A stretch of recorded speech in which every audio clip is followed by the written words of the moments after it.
Junior again. Vinicius Junior lashes in the ankle. বাম পায়ের দুর্দান্ত গোল দিয়ে নিজেকে প্রমাণ করলেন জাইমা রহমান। সত্য প্রমাণিত হল আমিনুল হকের বক্তব্য। বাংলাদেশ ক্রীড়া শিক্ষা প্রতিষ্ঠান বিকেএসপি পরিদর্শনে গিয়ে ভিন্ন এক রূপে দেখা গেল প্রধানমন্ত্রী তারেক রহমানের মেয়ে ব্যারিস্টার জাইমা রহমানকে। শুধু ক্রীড়া অবকাঠামো ঘুরে দেখাই নয়, নারী ফুটবলারদের সঙ্গে মাঠে নেমে নিজেও ফুটবল খেলায় অংশ নেন তিনি। এক পর্যায়ে বাম পায়ের জোরালো শটে বল জড়িয়ে দেন জালে। সেই মুহূর্তের ভিডিও ও ছবি ইতোমধ্যেই সামাজিক যোগাযোগ মাধ্যমে ছড়িয়ে পড়েছে এবং ব্যাপক আলোচনা সৃষ্টি করেছে। উপস্থিত নারী ফুটবলারদের সঙ্গে হাসি মুখে সময় কাটাতে দেখা যায় জাইমা রহমানকে। খেলোয়াড়দের সঙ্গে কথা বলা, তাদের অনুশীলন পর্যবেক্ষণ এবং মাঠে নেমে খেলায় অংশ নেওয়ার দৃশ্য অনেকের প্রশংসা কুড়িয়েছে। এর আগে যুব ও ক্রীড়া প্রতিমন্ত্রী আমিনুল হক জানিয়েছিলেন, ছোটবেলা থেকে খেলাধুলার প্রতি আগ্রহ ছিল জাইমা রহমানের।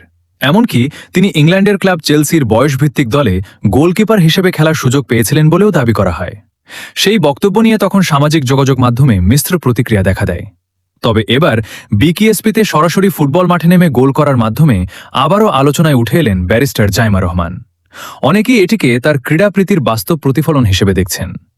বিকেএসপি পরিদর্শনের এই মুহূর্তগুলো এখন সামাজিক যোগাযোগ মাধ্যমে ব্যাপকভাবে শেয়ার হচ্ছে। সবাই প্রশংসা করছেন তার সহজ সরল অংশগ্রহণের।